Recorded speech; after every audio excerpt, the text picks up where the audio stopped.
As mainstream news clashes over bias and political leaning, many have sought to find their news elsewhere through alternative sources.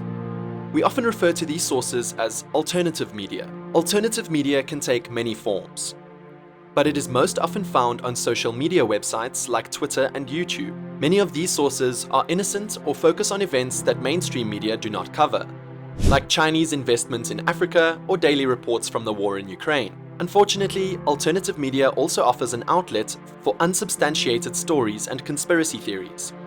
Let's start with definitions.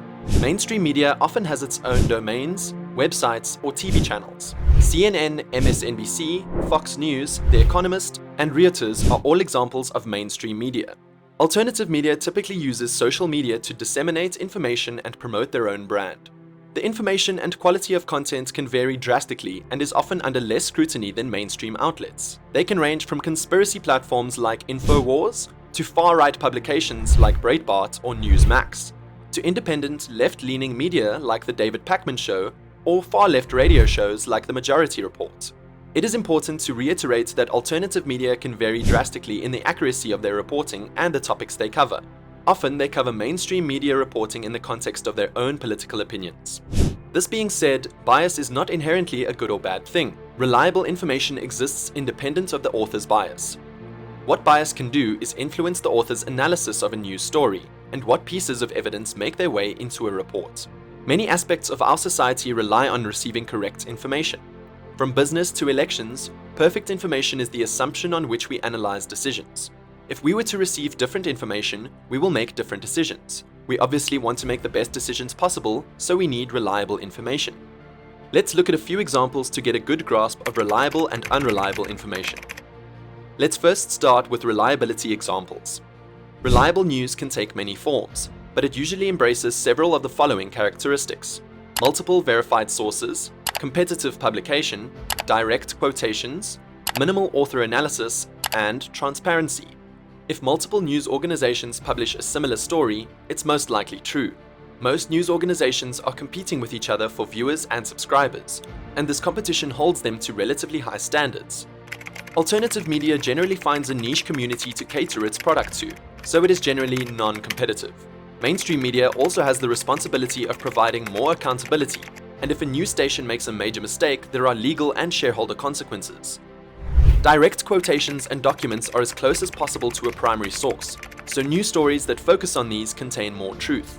Author analysis is generally where bias manifests itself. If an author writes their thoughts, it doesn't invalidate the entirety of the article, but it should be taken into account. Lastly, transparency in news organizations help build trust in their sources and their writing. Obviously, on issues of national security, news organizations don't want to compromise their sources. In general, however, news organizations that do not cite their sources are often untrustworthy.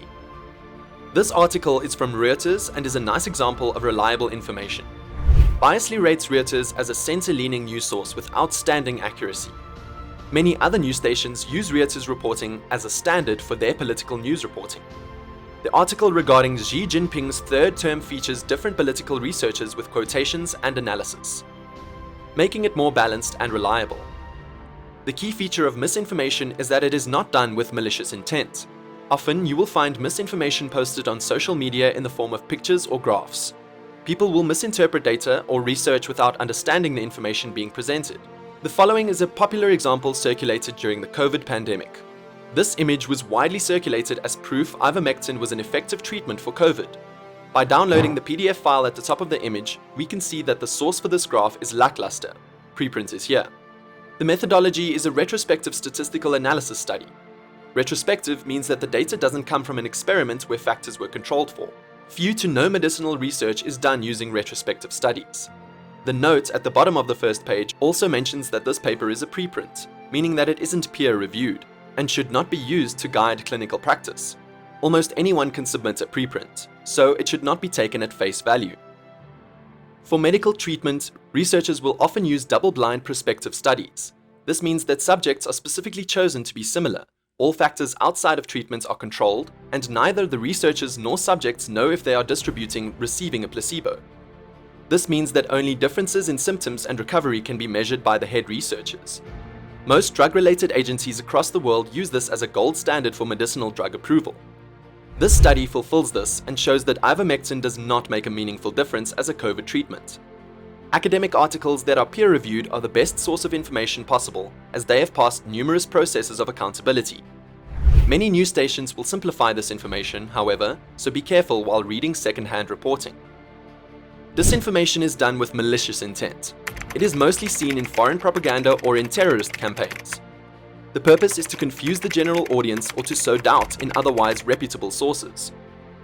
The main difference between disinformation and misinformation is that disinformation is created in bad faith. That being said, disinformation can be reposted by people who do not know any better, so it is best to try and track down the source of inflammatory claims. This image is the Ukraine 2012 election map and has been circulated to prove that Ukrainian citizens want to remain Russian-aligned. This argument has been endorsed by the Russian state media. The blue regions voted for a Russia-aligned political party, while the pink regions voted for a Western-aligned political party. More recent 29 parliamentary election maps provide a better understanding of Ukrainian interests. The party that Volodymyr Zelensky helped create, Servant of the People, are portrayed in green. Parties in blue account for pro-Russian political parties, the opposition platform and opposition bloc. These pro-Russian parties account for less than 17% of the parliamentary election votes. Ukraine's parliamentary elections are similar to Germany's, where half of the seats are determined by a first-past-the-post system, while the other half is determined by the popular majority. This system allows voters to support their favorite parties even if they are not competitive in the district they live in. Ukraine does several rounds of presidential elections that filter out unpopular candidates each round.